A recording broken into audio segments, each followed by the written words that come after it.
الذين آمنوا اتقوا الله حق تقاته ولا تموتن إلا وأنتم مسلمون. Basir, ini Basir. Sini, taat.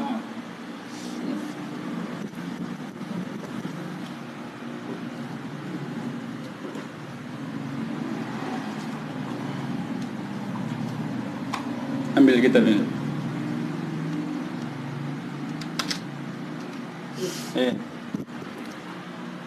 Halaman 163.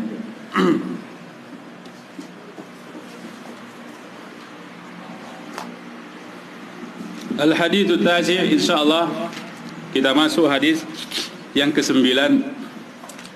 An Abi Hurairah Abdurrahman bin Sakhr radhiyallahu ta'ala anhu qala sami'tu Rasulullah sallallahu alaihi wasallam yaqul ما نهيتكم عنه فاجتنبوه وما أمرتكم به فأتوا منه ما استطعتم فإنما أهلك الذين من كان قبلكم من قبلكم كثرة مسائلهم واختلافهم على أنبيائهم. Hadis yang ke-9 dari Abu Hurairah. Abu Hurairah radhiyallahu ta'ala anhu menjadi teladan bagi kita dalam menuntut ilmu. Salah seorang sahabat yang bisa kita jadikan teladan dalam menuntut ilmu. Kenapa demikian?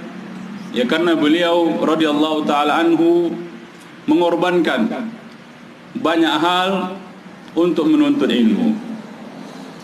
Dia rela ya tidur berdesak-desakan di di Suffah. Suffah itu teras Masjid Nabawi. Jadi di sana mereka tidur, di sana mereka ya menuntut ilmu. Di mana? Di Masjid Nabawi. Pernah suatu ketika beliau radhiyallahu ta'ala anhu pingsan. Pingsan.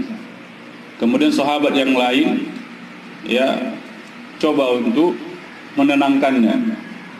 Ternyata apa? Ternyata mahnya kambuh, Pak. Mahnya kambuh. Dalam artian dia sudah beberapa hari tidak makan. Beberapa hari tidak makan. Ya, ini salah satu kisah tentang pengorbanan beliau radhiyallahu taala anhu dalam menuntut ilmu. Dalam menuntut ilmu, menahan rasa lapar. Dia tinggalkan kesibukan duniawiyah. Dia tinggalkan perdagangan, dia tinggalkan ya perkebunan untuk apa? Untuk menuntut ilmu dan menyerahkan kehidupannya untuk ilmu. Ya, maka ini bisa sebagai sebagai penyemangat bagi kita untuk menuntut ilmu. Waalaikumsalam warahmatullahi wabarakatuh. Bahwa apa yang kita lakukan saat ini itu belum ada apa-apanya, belum ada 10% atau bahkan 1%, tidak ada dari apa yang telah dilakukan oleh sahabat dahulu dalam menuntut ilmu. Ya, kita kalau dalam keadaan lapar kira-kira semangat gak nuntut ilmu? Apa sih? Pamannya nenek kantin lupa masak nasi, anak santri gak makan siang, kira-kira semangat gak belajar? Atau 1 hari nggak makan, 2 hari nggak makan. Nah, dan beliau hasil dari jerih payahnya, beliau menjadi salah seorang sahabat yang banyak meriwayatkan hadis dari Rasulullah sallallahu alaihi wasallam, atau bahkan sebagai sahabat yang paling banyak meriwayatkan hadis dari Rasulullah sallallahu alaihi wasallam. Ya, mengalahkan sahabat-sahabat yang lainnya. Sekitar 5.000-an hadis ya yang beliau riwayatkan dari Rasulullah sallallahu alaihi wasallam. Abu Hurairah.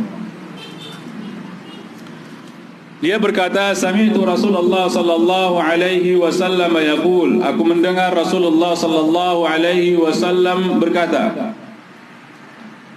ma nahaitukum anhu fajtanibuh. Segala sesuatu yang aku larang kalian darinya maka jauhilah. Segala sesuatu yang aku larang kalian darinya maka jauhilah. Di sini tidak ada mastata'tum, sesuai dengan kemampuan kalian, tidak ada. segala sesuatu yang diharamkan, yang dilarang oleh Rasulullah sallallahu alaihi wasallam kita tinggalkan. Karena apa? Karena semua yang dilarang itu mudah untuk ditinggalkan, tidak sulit. Paling ada beberapa kasus yang mereka mengatakan, aduh Ustaz, kalau langsung meninggalkan rokok nggak bisa Ustaz, panas mulut ini, nggak bisa tidur. Iya, itu apa namanya, bukti dia sudah kecanduan berat. Intinya maksiat itu memang sulit untuk ditinggalkan. Iya, sulit untuk ditinggalkan. Kita yang terbiasa untuk mendengarkan musik, maka akan berat untuk meninggalkan musik. Kita yang terbiasa ya untuk melihat aurat-aurat wanita, maka kita akan berat juga untuk meninggalkannya. Jadi seluruh maksiat itu berat untuk ditinggalkan. Namun mau tidak mau, suka atau tidak suka, ya kita diperintahkan untuk meninggalkannya. Waalaikumsalam warahmatullahi wabarakatuh. Wa ma amartukum anhu fa'tu minhu mastata'tum. Perhatikan. Dan segala sesuatu yang aku perintahkan. Jadi dalam syariat ini ada perintah, ada larangan. Ada larangan, ada perintah. Kalau perintah dikerjakan sesuai dengan kemampuan. Ini jangan juga salah persepsi. Aku Ustaz seginilah mampuku. Iya, kalau sholat subuh jam 5 nggak sanggup aku. Bisa jam berapa? Jam 6:30. Kenapa? Begadang malam Ustaz, main game. Iya, oh iyalah. Nggak bisa seperti itu. Mastata'tum itu maksudnya di sini semampu kalian. Maksudnya apa? Curahkan semua kemampuan. Kita selama ini mungkin beranggapan mastata'tum itu maksudnya adalah semampu, ya semampu kita aja. Aku Ustaz kepayahan kurasa kalau sadoka 100.000. Jadi berapa mampunya? 1.000. Iya. Bukan seperti itu maksudnya. Semampu kalian, semampu, sedaya upaya, sekuat tenaga. Nah, itu yang dimaksud dengan mastata'tum. Ya. Contohnya di saat salah seorang sahabat mengadu kepada Rasulullah sallallahu alaihi wasallam bahwa dia tidak mampu untuk salat berdiri. Tidak mampu salat berdiri. Maka Rasulullah sallallahu alaihi wasallam perintahkan dia untuk salat duduk. Nah, fa inna ma ahlakal ladina min qablikum kathratu masailihim. Dan di sini Rasulullah sallallahu alaihi wasallam jelaskan kepada kita tentang salah satu sebab kenapa orang-orang sebelum kita itu binasa, hilang dari sejarah. Ya, kita bisa lihat ya banyak umat-umat yang hilang dari sejarah, suku-suku yang hilang dari sejarah. Nah, karena apa? Karena hal seperti ini. Akhirnya bahkan mereka banyak yang menjadi budak. Ya, yang dimaksud di sini adalah orang-orang Yahudi. Orang-orang Yahudi itu menjadi orang yang banyak pertanyaannya kepada nabi-nabi mereka. Di saat Nabi Musa alaihissalam memerintahkan kepada mereka untuk menyembelih apa? Sapi betina. Sapi betina. Lalu apa kata mereka? Ya, ud'u lana rabbaka yubayyin lana ma hi. Jelaskan kepada kami, ya, minta tolong, doakan kepada Rabbmu, minta kepada Rabbmu agar menjelaskan kepada kami seperti apa lembunya. Demikian juga ma launuha, apa warnanya. Nah, pertanyaan-pertanyaan yang akhirnya memberatkan mereka. Memberatkan siapa? Memberatkan orang-orang Bani Israel pada saat itu. Nah, di sini Rasulullah sallallahu alaihi wasallam menyebutkan salah satu penyebab binasanya orang-orang sebelum kita, baik dari kalangan Yahudi, Nasara atau umat-umat yang lainnya, adalah banyaknya pertanyaan mereka. Adalah banyaknya pertanyaan yang tidak bermanfaat. Yang tidak bermanfaat. Wa ikhtilafuhum ala anbiya'ihim. Dan banyaknya ikhtilaf mereka, penyelisihan mereka kepada nabi-nabi mereka. Nah,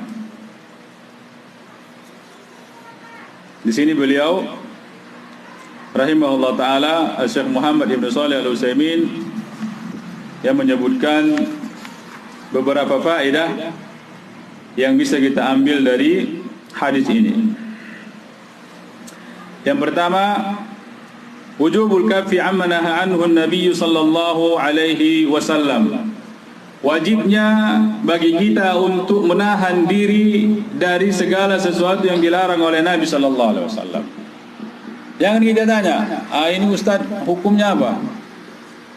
Ini hukumnya haram atau makruh atau yang macam mana ini? Ya, tidak pantas bagi kita. Karena sahabat, perhatikan barakallahu fikum, sahabat tidak pernah bertanya hal yang sedemikian kepada Rasulullah sallallahu alaihi wasallam. Bisa Rasulullah sallallahu alaihi wasallam perintahkan ya kepada kaum muslimin untuk memanjangkan jenggot. Ya, tidak pernah bertanya Abu Bakar atau Umar atau sahabat yang lain, ya Rasulullah, ini hukumnya apa? Wajib atau sunat? Demikian juga di saat Rasulullah sallallahu alaihi wasallam ya larang sahabat dari apa? Dari menurunkan pakaian di bawah mata kaki. Sahabat juga tidak pernah tanya, ini larangannya haram atau makruh ya Rasulullah? Tidak pernah mereka tanya. Ya.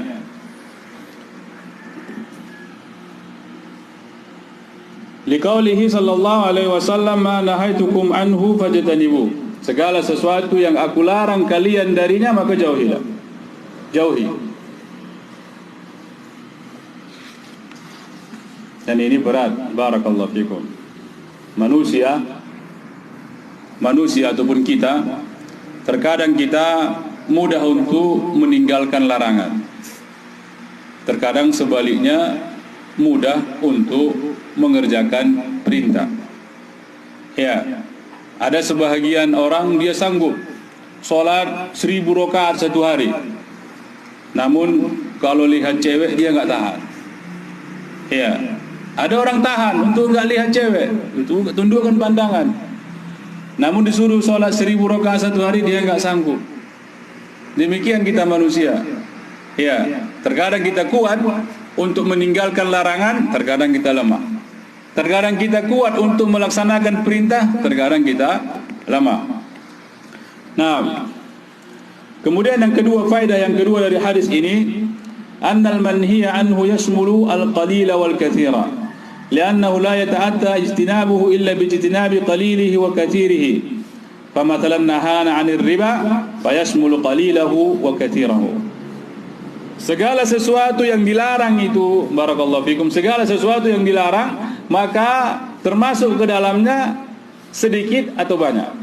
Dalam artian, ya kalau Allah Subhanahu wa taala melarang sesuatu, maka sama hukumnya. Mau sedikit atau banyak sama hukumnya. Kalau begitu Ustaz, sekalian aja banyak. Korupsi 1 juta dengan korupsi 1 miliar sama hukumnya, haram. Kalau begitu tanggung Ustaz. Kita korupsi saja 1 miliar, tidak begitu juga. Ya, tidak seperti itu. Maksudnya haramnya sama. Merokok 1 batang dengan 1 bungkus sama dosanya. Keharamannya sama begitu. Namun kalau dia per batangnya beda lagi hitungannya nanti. Ya seperti di sini. Beliau kasih contoh nahana 'anil riba. Allah Subhanahu wa taala melarang kita, mengharamkan riba. Ini menjadi momok yang menakutkan bagi kaum muslimin ini. Di saat dibilang ya riba itu haram. Wah, mana pula? Kamu aja yang bilang haram itu. Iya, kalian ini memang nggak punya madhab, nggak punya akhlak. Masa riba haram? Jadi semua orang ini yang haji-haji yang apa itu haram itu. Tidak seperti itu ya. Akhi, riba haram. Riba haram. Walaupun namanya dirubah menjadi apa? Bunga. Baru-baru ini anak ya itulah tadi riba ini ataupun maksiat datang sendiri dia. Jadi lagi buka HP, datang tawaran. Pinjam 100.000 dikembalikan 100.080. Cuma 80. Ini sedikit atau sedikit ini? Sedikit, 80 perak. Namun ini riba. 80 perak itu riba. Nah, fayasmulu qalilahu wa katsirahu. Maka riba baik sedikit ataupun banyak itu haram. Kalau gitu Ustaz, nanggunglah. Daripada ya tanggung-tanggung, kita riba aja, main riba aja. Banyak-banyak, jangan sedikit. Ya tidak seperti itu juga. Haramnya sama, maksudnya apa? Kalau sedikit dia haram juga. Sedikit haram, banyak haram. Namun yang membedakan kalau banyak lebih banyak dosanya. Ya, tidak sama orang yang riba 1 juta dengan orang yang riba 100 juta. Tidak sama orang yang mencuri 100.000 dengan orang yang mencuri 1 juta. Ya, tidak sama dia hukumnya di sisi Allah Subhanahu wa taala. Apalagi uang yang dia curi adalah uang nenek-nenek yang sudah tidak makan 1 hari. Nah, ini lagi beda lagi nanti hukumannya. Beda lagi dosanya. Tidak sama mencuri 100.000 uang Pak Haji. Tidak sama dosanya dengan 100.000 uang nenek-nenek. Ya, yang sudah 1 hari tidak makan 100.000. Tidak sama dosanya. Iya, walaupun sama-sama mencuri 100.000, namun dilihat juga aspek korbannya, siapa korbannya. Iya, jadi seperti itu. Walaupun hukumnya sama-sama haram. Mencuri dari Pak Haji, mencuri dari orang miskin sama-sama haram. Namun beda apa? Beda dosanya. Iya. Baik. Kemudian yang ketiga, annal kuffa atau kuffa ahwanu minal fi'li. Lianna an-nabiy sallallahu alaihi wasallam amara fil manhiyati an tujtanaba kulluha lianna al-kuffa sahlun. Bahwa al-kuf, menahan diri dari larangan itu lebih mudah daripada mengerjakan ketaatan. Mengerjakan apa? Ketaatan. Karena apa? Karena Nabi sallallahu alaihi wasallam, perhatikan, karena Nabi sallallahu alaihi wasallam memerintahkan untuk meninggalkan larangan ya seluruhnya tanpa ada pembatasan sesuai dengan kemampuan. Tidak ada batasannya. Tidak ada muqayyad, dia bukan muqayyad namun dia mutlak. Ya, seluruh larangan ditinggalkan. Berbeda dengan perintah. Seluruh perintah dikerjakan apabila mampu. Contohnya apa? Zakat. Zakat diperintahkan namun bagi yang mampu. Ada tabungan 100 juta deh. Berarti belum wajib zakat. Iya. Demikian juga haji. Ibadah apa? Ibadah haji. Perintahnya. Bahkan salah satu rukun Islam menunaikan ibadah haji ke Baitullah. Namun apa? Bagi yang mampu. Nah, adapun seluruh maksiat tidak ada, ya, tidak ada catatan, tidak ada batasan harus mampu, tidak ada. Dibolehkah apa? Dilarang istimna, onani kecuali bagi yang tidak mampu, tidak ada. Ini kepada adik-adik kami bahaya ini. Menjadi apa namanya kalau kata Syekh Albani rahimahullah taala menjadi adatun sirriyah, rahasia umum ini. Ya, di negeri beliau. Kalau di Indonesia mungkin enggak. Kata beliau di Syam, ya banyak anak-anak muda yang melakukan ini dan menganggap ini halal. Karena apa? Karena memang ada sebagian ulama yang menyatakan ini halal. Namun dengan catatan juga, dengan catatan dia sudah puasa dia. Anak muda ini sudah puasa. Ya usia-usia puber 15 sampai 25 itu sebaiknya banyak puasa. Ya, Rasulullah sallallahu alaihi wasallam menyatakan demikian kepada Abdullah bin Mas'ud dan kawan-kawannya.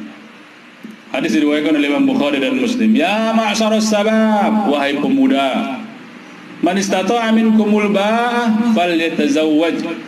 Barang siapa yang mampu untuk menikah, menikah. Apa yang menghalangi adik dari menikah? Calonnya belum tamat kuliah gitu.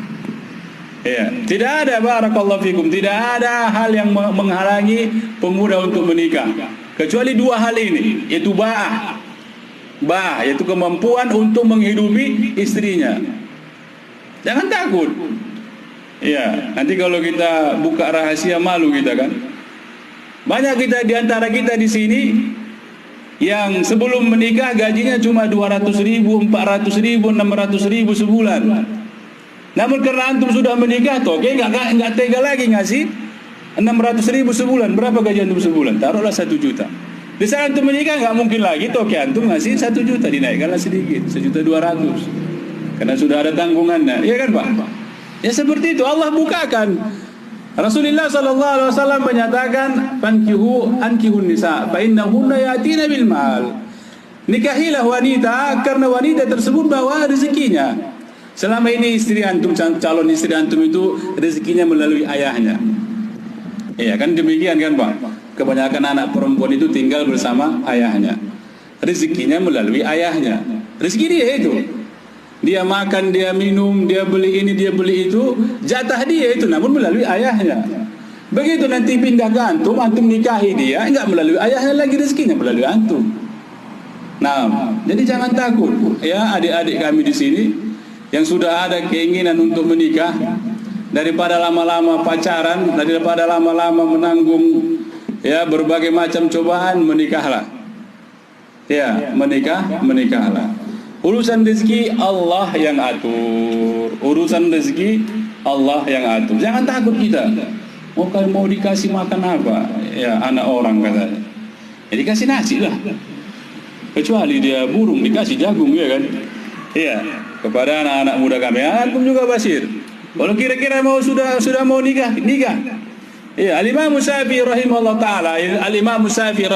taala, begitu dia lihat anaknya ya sudah bisa untuk nikah, dia tawarkan, kau nikah nak. Abdullah ibn Amr ibn al-As radhiyallahu taala anhuma. Abdullah ibn Amr ibn al-As, salah seorang sahabat, ini populer di kalangan ya penuntut ilmu. Abdullah ibn Amr ibn al-As usianya 13 tahun, usia ayahnya 13 tahun dia lahir. Jadi jarak antara dia dan ayahnya cuma 13 tahun. Berarti kalau dihitung-hitung ya mungkin ayahnya menikah di usia berapa? 12 tahun atau mungkin 11 tahun. Ya sudah. Antum sudah berapa tahun, Basir? 17. Sudah bisa itu. Iya, sudah bisa untuk apa? Untuk menikah. Masalah rezeki serahkan sama Allah Subhanahu wa taala. Daripada apa? Daripada ini banyak fitnah. Apalagi ya ada semalam ana baca Ustaz Abdullah Roy. Ya beliau menikahkan putrinya berusia 15 tahun. 15 tahun. Ya, jadi jangan tunda-tunda juga, baik laki-laki ataupun perempuan, jangan ditunda-tunda yang namanya pernikahan. Jelas hukumnya. Ya ma'syaras sabab man istata'a minkumul ba'ah falyatazawwaj. Jadi ulama membagi hukum nikah itu menjadi 5. Ada haram, ada wajib, ada makruh, ada sunat, ada mustahab, ada apa? Mubah. Kita bahas yang wajib saja. Yang wajib. Kenapa seseorang ataupun dalam keadaan bagaimana seseorang untuk nikah? Yang pertama, dia sudah mampu untuk nikah. Mampu untuk nikah. Secara ekonomi maupun batinnya, lahir batin dia sudah mampu nikah. Kemudian yang kedua, apabila dia tidak menikah bisa mengantarkan kepada zina, pacaran, berdua-duaan. Nah, maka menikahlah. Sekali lagi jangan takut dengan rezeki Allah yang atur. Tuh, Allah Ustaz, tapi belum siap lagi secara mental. Kalau itu ya disiapkan dulu mentalnya. Tuh.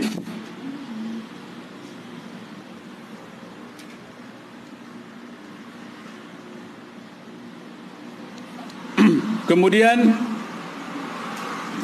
di sini beliau menjelaskan sedikit masalah ya bagaimana hukum memakan bangkai atau sesuatu yang haram inda dururah.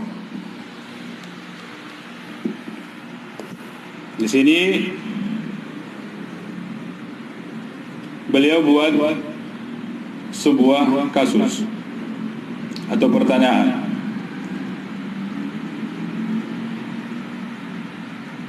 Hal yajuzu fi'lu al-muharrami 'inda ad-darurati am la? Pertanyaannya, apakah boleh untuk melakukan yang haram tatkala darurat? Maka beliau mengatakan boleh.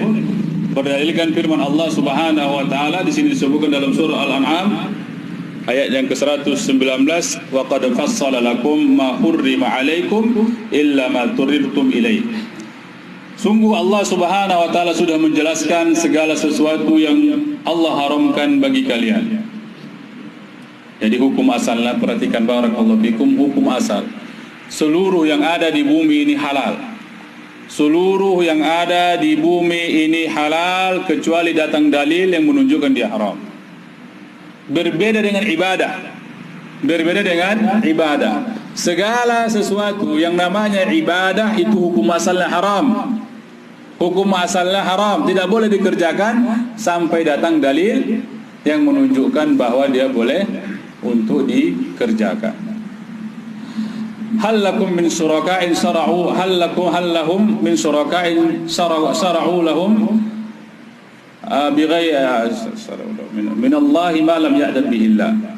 Ini dalil bahwa seluruh syariat ataupun seluruh ibadah, seluruh ketaatan itu hukum asalnya adalah haram. Illa ma syara'a Allah, kecuali apa yang sudah disyariatkan Allah Subhanahu wa taala. Berbeda dengan bumi ini ataupun segala yang ada di dalamnya. Hukum asalnya adalah halal kecuali datang dalil bahwa dia tidak boleh digunakan. Sehingga khilaf di kalangan para ulama ya pada awalnya masalah apa? Masalah sigaret, masalah rokok. Ya di awal-awal siapa yang tahu kapan pertama kali rokok ditemukan? Kapan, Pak? Hah? Pak Haji, kapan Pak Haji? Enggak tahu. Tidak ada yang tahu kapan rokok ditemukan. Yang jelas di zaman Rasulullah sallallahu alaihi wasallam belum ada rokok. Di kalangan para sahabat itu tidak ada rokok. Nah, setelahnya baru ada, mungkin ya setelah abad pertengahan, sekitar 1700-an Masehi, baru di rokok ini. Ya, tobacco. Tayyib. Faman ittara ila akli al-maitati jaza lahu ay yakula minha. Maka barang siapa yang terpaksa untuk makan daging bangkai, maka boleh dia untuk memakannya. Barang siapa yang terpaksa untuk makan daging babi, maka dia boleh untuk memakannya. Dan barang siapa yang terpaksa untuk minum khamar, maka dia boleh untuk meminumnya. Ya. Jadi ini hukum asalnya. Hukum asal, segala sesuatu yang diharamkan tersebut boleh untuk dilakukan kalau terpaksa. Bagaimana yang dimaksud dengan terpaksa? Aba Albani, bagaimana yang dimaksud dengan terpaksa? Hah? Enggak ada pilihan lain. Cuma itu aja. Kalau enggak dimakan, mati. Iya. Demikianlah dimaksud dengan darurat. Ini kan kaum muslimin saat ini mudah-mudah. Ala ustaz, darurat. Kenapa minjam uang ke bank, akhi? Ya, aduh darurat. Kenapa? Mau acara keyboard. Nah, ini bukan darurat namanya. Darurat itu memang kalau enggak pinjam duit ke bank, mati dia. Iya. Itu baru darurat. Kalau untuk nyekolahkan anak, bangun rumah, keyboard, pesta, enggak darurat namanya itu, enggak darurat. Iya, itu darurat yang dibuat-buat itu. Baik. Kemudian pertanyaan berikutnya, wa idza tarra syakhsun ila muharramin fa hal lahu ay yazida ala qadri ad-darurah? Yani idza halla lahu aklu al-maytati fa hal lahu ay yashba'a aw naqula lahu iktasir ala ma tabqa bihi al-hayatu faqat. Ya, contohnya ini tadi. Jadi, di saat seseorang kelaparan,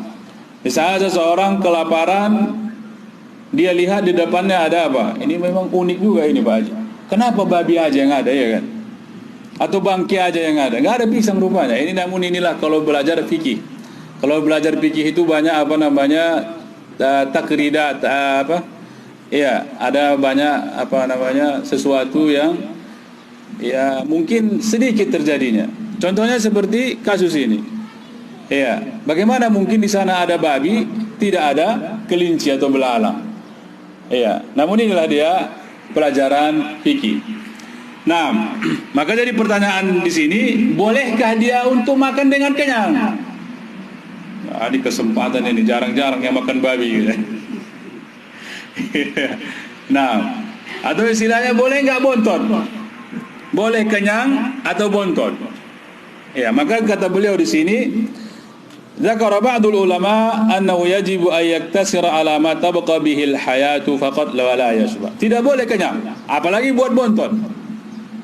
Nah, cukup dimakan kira-kira sudah memenuhi kebutuhan. Kalau kita kan makan seperti itu kan, Pak. Makan itu sebenarnya 1 suap 2 suap cukupnya itu. Ya, namun karena sayurnya rondang, nggak tahan kan, menahan selera.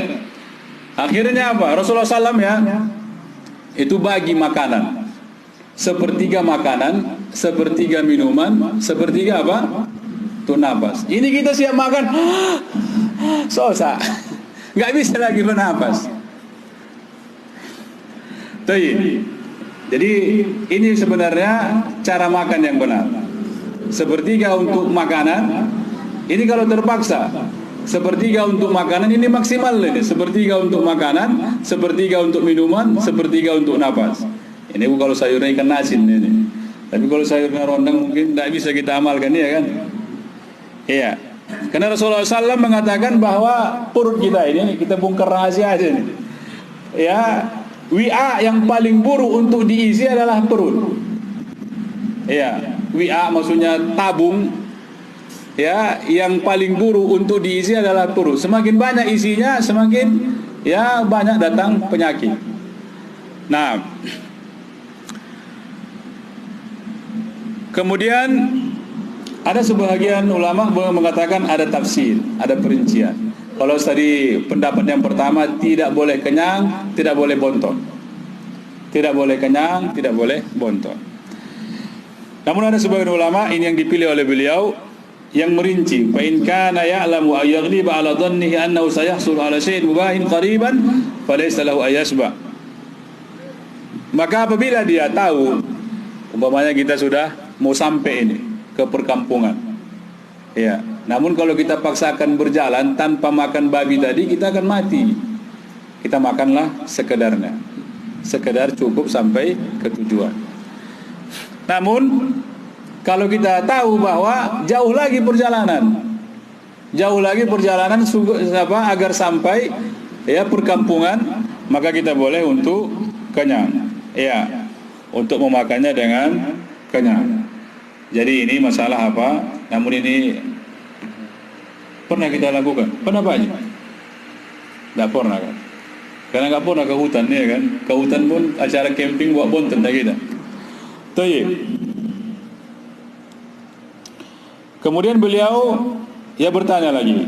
Jadi ini salah satu metode ya yang sering dilakukan oleh ulama, yaitu tanya jawab. Wa ma hiya ad-daruratu ila al-muharrami?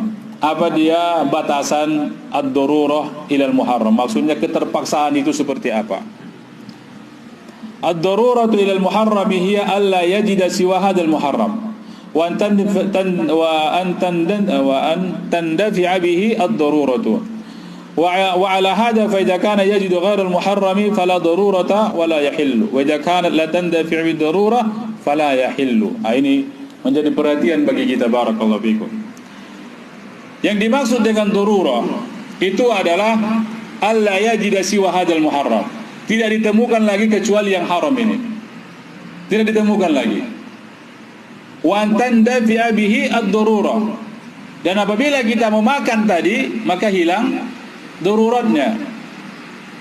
Ya, hilang apa? Hilang daruratnya. Maka apabila kita ya makan maitah, makan apa? Makan bangkai di saat lapar. Idza lam yajid ghairaha tandafi'u bihi ad-darurah. Maka ini disebut ya menghilangkan darurat. Berbeda dengan dawa, dengan obat-obatan. Ini kan banyak sekarang ini obat-obatan yang mengandung keharaman. Ya, mengandung apa? Mengandung keharaman. Maka wad-dawa'u bil muharram la yumkinu an yakuna daruratan li sababain. Maka berobat dengan yang haram itu tidak mungkin darurat. Maksudnya tidak masuk dalam bab darurat. Tidak boleh kita berobat dengan yang haram. Titik. Tidak boleh kita berobat dengan yang haram. Iya. Ini obatnya ini murah ini. Apa? Tua. Tidak bisa. Obatnya apa? Mudahnya ini apa? Bisa ular. Enggak boleh juga. Ini obatnya murah apa? Kelelawar. Enggak boleh. Ya. Segala sesuatu yang haram, perhatikan, segala sesuatu yang haram tidak boleh dijadikan obat. Ya. Tayyib. Itu dia faedah yang berikutnya. Sampai jam berapa nih, Pak Panitia? 10 menit lagi. Kemudian yang keempat, annahu la yajibu min fi'lil ma'muri illa ma kana mustata'an. Perhatikan, bahwa tidak wajib untuk mengerjakan sesuatu yang diperintahkan kecuali dengan kesanggupan. Kecuali dengan kesanggupan. Dalilnya tadi, wa ma amartukum bihi fa'tu minhu mastata'tum. Ya, demikian juga dalam surah At-Taghabun Allah Subhanahu wa taala berfirman, fattaqullaha mastata'tum. Fattaqullaha mastata'tum. Nah, kemudian faedah yang berikutnya, annal insana lahu istita'atun wa qudratun. Annal insana lahu istita'atun wa qudratun, bahwa manusia ini memiliki kemampuan dan kekuatan. Ini sebagai bantahan bagi orang-orang Murji'ah. Pernah dengar Murji'ah? Basir? Apa itu Murji'ah? Hah? Lupa. Artinya lupa. Murji'ah artinya lupa. Apa aja Murji'ah? Ini kalau orang-orang Khawarij, perhatikan, orang-orang Khawarij menuduh kita sebagai Murji'ah. Apa itu Murji'ah? Santai aja ya kan, orang lupa aja kok. Apa Murji'ah? Memisahkan apa? Amal tidak mempengaruhi iman. Iya, amal tidak mempengaruhi iman. Demikian juga bantahan bagi orang-orang Jabariyah. Orang-orang apa? Jabariyah. Apa itu Jabariyah?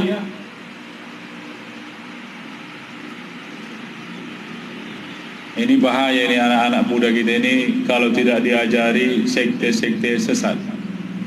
Mungkin kita bisa apa? Kita bisa beli bukunya, ya, karena ini perkara yang penting. Ya, sekte-sekte sesat, kelompok-kelompok sempalan. Nah, Jabariyah, Qadariyah, Murji'ah, Khawarij, Syiah, Rafidah, ya, Qadariyah dan lain sebagainya. Ini menjadi perhatian bagi kita.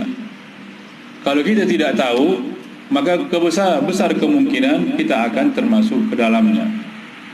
Nah, contohnya kita berjalan tanpa rambu-rambu, ya, tiba-tiba kita sudah masuk ke lubang, masuk ke paret. Ya, jadi ini kepada apa namanya, Dewan Lajnah Dakwah Labuzel ini tolong diperhatikan untuk menyediakan buku terjemahan yang berhubungan dengan firqah sempalan. Tayyib. Kemudian yang keenam, faedah berikutnya, annal insana idza lam yaqdir ala fi'lil wajibi kullihi falyaf'al mastata'a. Nah, bahwa manusia tersebut, kita sebagai manusia apabila tidak mampu untuk melakukan kewajiban secara sempurna, maka kerjakanlah semampunya. Ya, kerjakan apa? Semampunya. Namun perlu digarisbawahi, maksud semampunya ini adalah sekuat tenaga. Nah,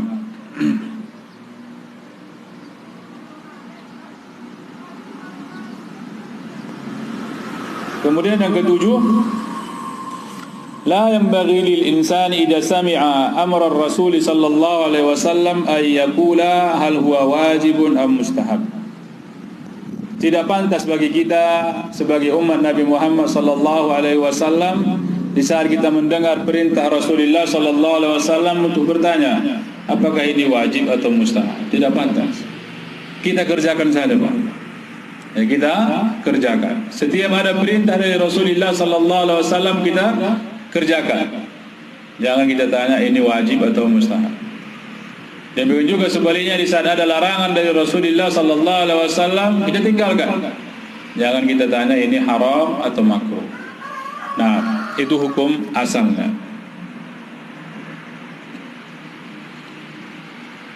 Kemudian yang kedelapan, anna ma amara bihi Nabi sallallahu alaihi wasallam aw nahaa anhu fa innahu syari'ah.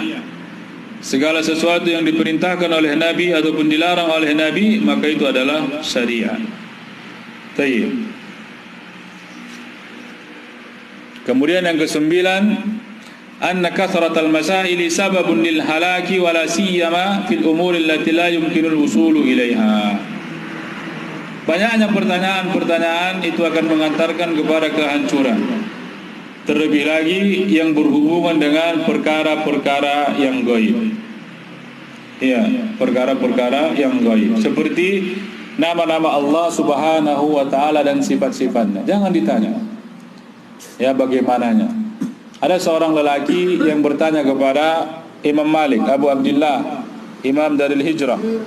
Ya Abu Abdullah, Ar-Rahmanu 'alal arsy istawa, kaifa istawa? Ya. Dia bertanya kepada Imam Malik, bagaimana cara Allah istiwa? Istiwa apa artinya, Dek? Bersemayam itu apa? Bersemayam itu bahasa Indonesia, bahasa Padang, bahasa Minang, bahasa Jawa. Bersemayam. Apa arti bersemayam?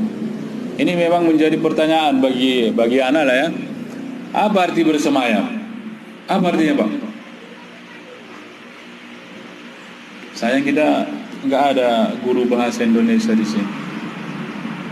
Biasanya, ini ada Pak Guru. Apa arti bersemayam? Hah? Bertempat.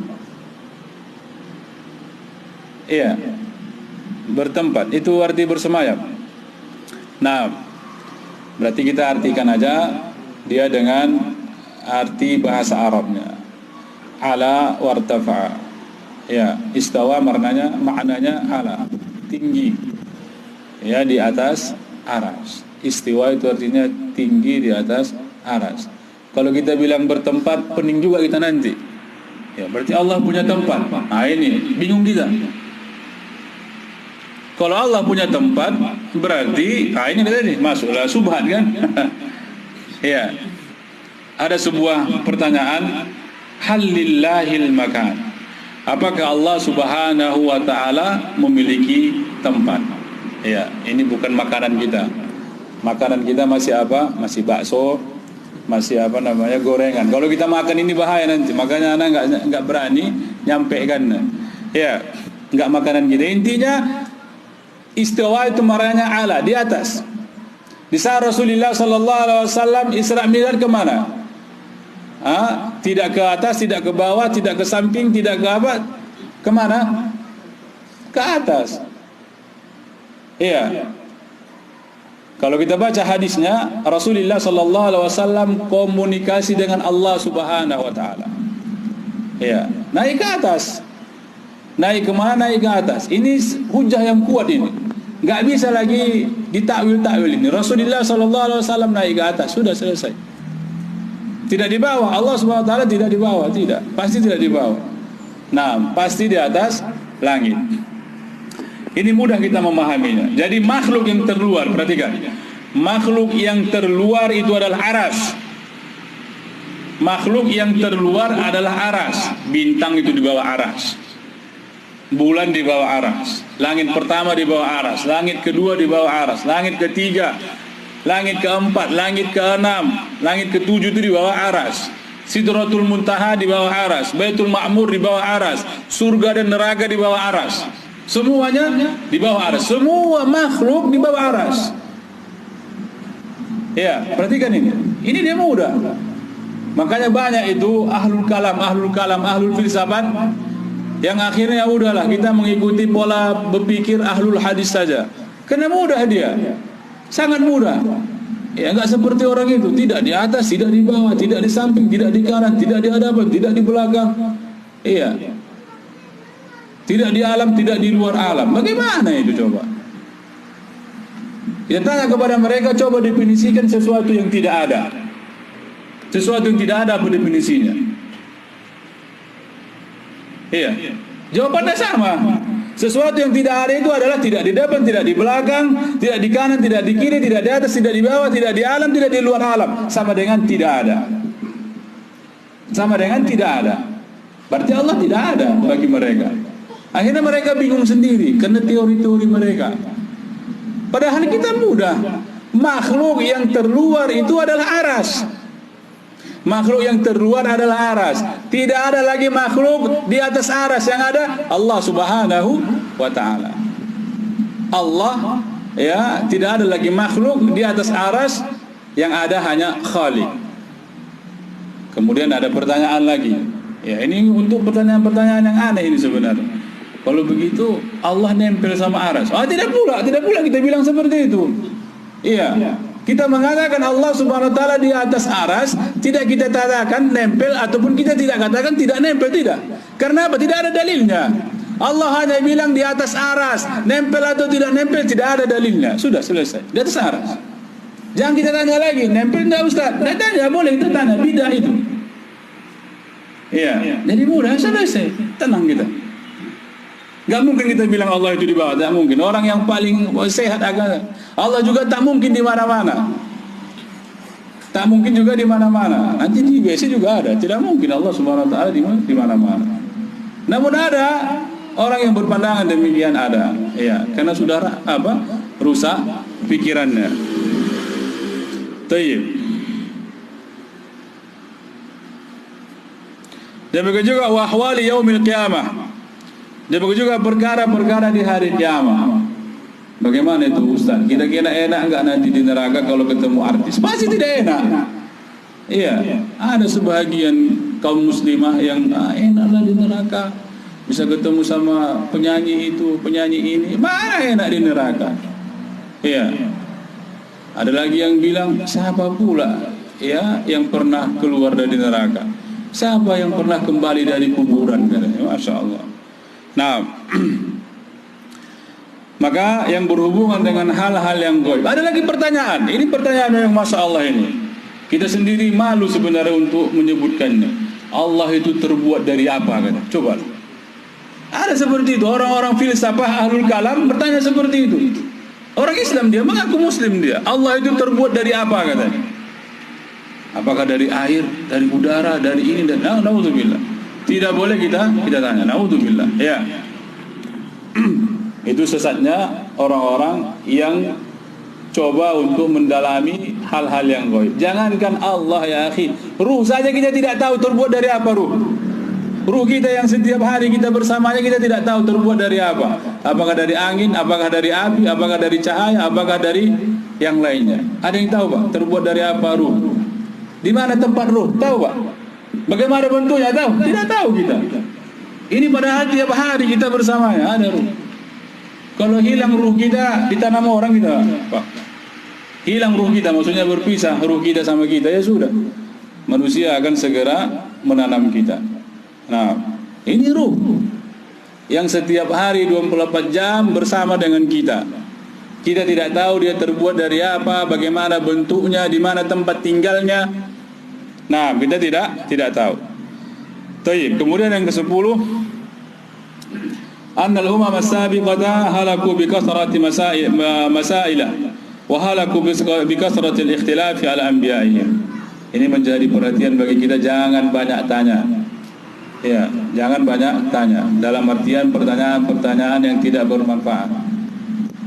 Ada seorang bertanya, "Ya Syekh, bagaimana sholat kalau di bulan?" Kata. Jadi Syekh ini bilang, "Kau sekarang di mana?" "Masih di bumi, Syekh." "Nanti kau di bulan baru tanya." Baru ada lagi berkata kepada Imam Ahmad, "Ya Syekh, ya Imam, bagaimana hukum berwudu dengan air yang tercampur dengan ini dan itu?" Lalu Imam Ahmad bertanya, "Ya akhi, doa masuk masjid apa?" "Doa masuk masjid apa?" "Belum tahu aku ya Imam." Udah itu pelajari dulu. Ya, jadi perkara-perkara yang mesti kita pelajari itu dulu kita pelajari, itu yang kita tanyakan. Contohnya Ustaz, bagaimana syarat-syarat sholat, rukun-rukun sholat. Nah ini ya perlu. Boleh kita banyak bertanya, boleh. Namun kalau hal-hal yang seperti itu, ya jangan kita banyak-banyak bertanya. Tayyib. Dan begitu juga banyaknya ikhtilaf, banyaknya penyelisihan mereka kepada nabinya. Ini menjadi masalah bagi kita. Katanya cinta Rasul, orang pakai jubah diejek. Ya, katanya cinta Nabi, orang melihara jenggot dihina. Ya. Jadi seluruh ataupun kebanyakan sunnah Nabi itu sudah diejek. Nah, termasuk apa? Poligami, ya Pak. Ya. Cadar diejek. Jenggot diejek, pakaian di atas mata kaki diejek, ya, hampir semua sunnah yang zahirah itu diejek. Nah, itu bentuk apa? Bentuk penyelisihan kepada sunnah Nabi sallallahu alaihi wasallam. Kemudian yang terakhir, at-tahdziru min al-ikhtilafi 'ala al-anbiya. Yaitu peringatan bagi kita untuk meninggalkan, untuk menjauhi penyelisihan terhadap Nabi. Penyelisihan terhadap Nabi. Nah, walaupun kita belum mampu untuk mengamalkannya, jangan kita ejek, Pak. Ya, walaupun kita belum mampu mengamalkannya, jangan kita ejek. Karena mengejek syariat Nabi itu bisa berakhir dengan apa? Murtad. Mengejek syariat Nabi itu bisa berakhir dengan murtad. Ya, naudzubillah, summa naudzubillah. Sebelum kita tutup, mungkin ada pertanyaan, kita persilahkan.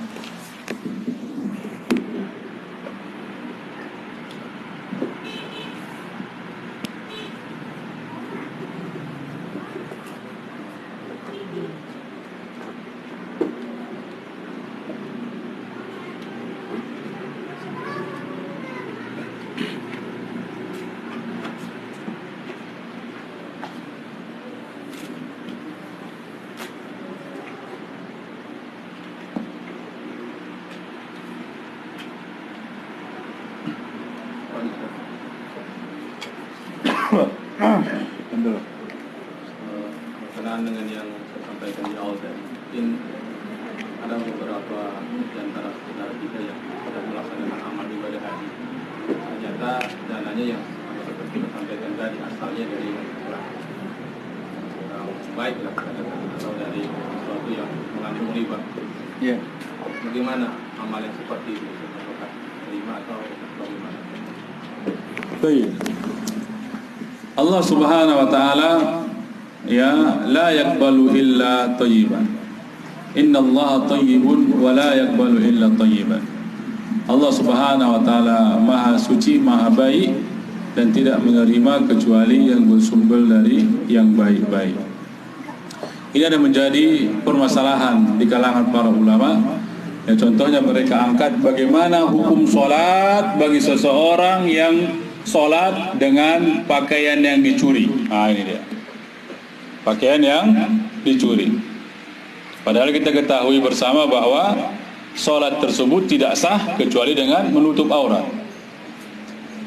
Ya, lalu dia curi pakaian, lalu dia bawa salat. Sebagian ulama mengatakan tidak sah salatnya. Sebagian ulama mengatakan sah salatnya namun berdosa. Ya, jadi kalau kita kembalikan kepada masalah tadi, umpamanya dia hasil koruptor, hasil korupsi untuk apa? Untuk biaya hajinya, atau hasil menang judi, atau yang lainnya, atau mungkin dari riba, bercampur dengan riba, maka kita kembalikan kepada hukum asal tadi. Maksudnya kepada khilaf di kalangan para ulama tadi. Sebagian ulama mengatakan tak sah. Maksudnya apa? Nanti dapat rezeki dia ulangi lagi. Sebagian ulama mengatakan sah, namun berdosa. Iya. Namun kalau diterima pasti tidak diterima. Kalau masalah diterima pasti tidak diterima. Sama dengan masalah apa? Salat. Salat apa? Salat orang yang bertanya ke dukun, datang kepada dukun. Dalam sebuah hadis dalam Sahih Muslim, Rasulullah sallallahu alaihi wasallam, man atakahidan aw arrafan lam tuqbal minhu salata 40 sabahan. Barang siapa yang datang ke dukun, datang saja. Ya, maka ini kita hati-hati. Mendatangi dukun bukan dibenarkan. Kalau dibenarkan kufur nanti bentuknya. Namun dia datang saja. Datang ke dukun, Pak, ini hilang HP ku. Kemudian dia enggak benarkan. Pulang dia, lam tuqbal lahu salata atau 40 salatan. Salatan 40 sobahan, tidak diterima sholatnya selama 40 hari, tidak diterima sholatnya, namun dia tetap wajib sholat. Karena wajib itu, perhatikan barakallahu fikum, wajib. Apa definisi wajib, Basir? Wajib kalau dia di Iya, bahasa apa? Bahasa Minang, bahasa Arab lah. Wajib kalau ini kan banyak bahasa Arab. Hah, Basir, apa definisi wajib?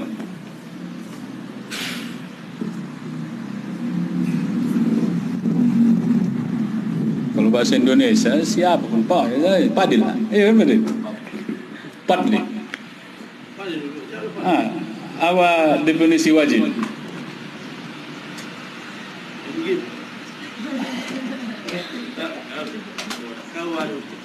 Iya. Jadi wajib itu ada dua ketentuannya. Yang pertama, apabila dikerjakan berpahala. Ya, ini bahasa Minang lagi ini Basir. Yang kedua, apabila ditinggalkan berdosa. Ya, wajib itu dia. Kalau dikerjakan berpahala, kalau ditinggalkan berdosa. Di saat dia sholat di saat dia sholat, berarti kan tadi orang yang apa? Orang yang datang ke dukun. Di saat dia sholat, dia tak dapat pahala, namun dia tidak berdosa. Paham ya? Dia tidak dapat pahala, namun tidak berdosa. Kalau dia tak sholat, ya dapat duanya dia. Dapat dosa, ya. Apalagi tidak dapat pahala. Ya.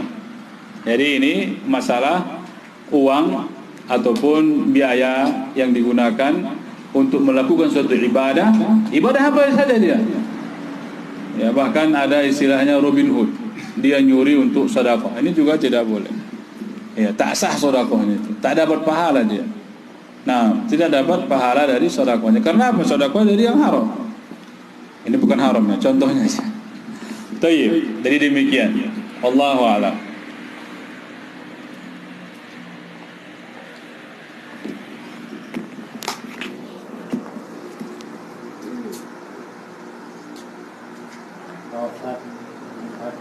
Ayo Pak Haji. bagaimana hukumnya orang yang sakit tipes jadi berobat dengan caci. Nah, yang sedikit pernah diapakan ditengok, dipertanyakan bahwasanya caci itu adalah obat daripada kita. Membuktikan yang bisa juga. Iya. Dari sana sembuh gitulah. Untuk hukum cacing, wallahu a'lam, mana belum tahu. Ada yang tahu hukum cacing? Apakah halal atau haram? Secara pribadi ana belum tahu apa hukum cacing. Nah, jadi kembali kepada hukumnya. Kalau hukumnya haram maka tidak boleh. Kalau hukumnya halal boleh. Iya. Tidak boleh berobat dengan sesuatu yang haram. Alasannya kenapa? Karena banyak orang-orang yang berobat tanpa yang haram tadi sembuh. Ini enggak darurat ini. Darurat itu kalau tidak makan cacing mati, begitu. Tapi kalau tidak makan cacing mungkin mati, mungkin tidak. Ini bukan darurat namanya. Karena ada obat yang lain. Obat tipes yang lain itu banyak yang halal. Contohnya apa? Kina ya, Pak, apa namanya? Hah? Ya, banyak obat tipes. Bisa salah satunya susu kambing. Ini obat tipes juga. Atau susu beruang. Ya, bukan promosi kita ya. Ya, susu cap beruang maksudnya, cap beruang. Ya, apalagi susu kuda liar kan. Cap kuda liar. Ya, kembali kepada situ dia permasalahannya. Intinya tidak boleh berobat dengan sesuatu yang haram. Adapun masalah cacing, Allahu a'lam, ana tidak tahu hukum cacing untuk dimakan. Namun kalau untuk dijadikan umpan, ya itu boleh. Iya. Ya itu pertanyaannya Pak. Nanti insyaallah kita cari apa hukum cacing.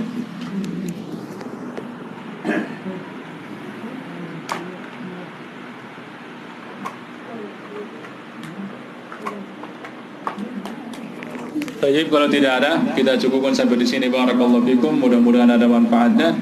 Semoga kita tetap istiqamah ya dalam ketaatan kepada Allah Subhanahu wa taala sampai kita ya dipanggil olehnya untuk menghadapnya. Subhanakallahumma wa bihamdik asyhadu an la ilaha illa anta astaghfiruka wa atubu ilaik. Assalamualaikum warahmatullahi wabarakatuh.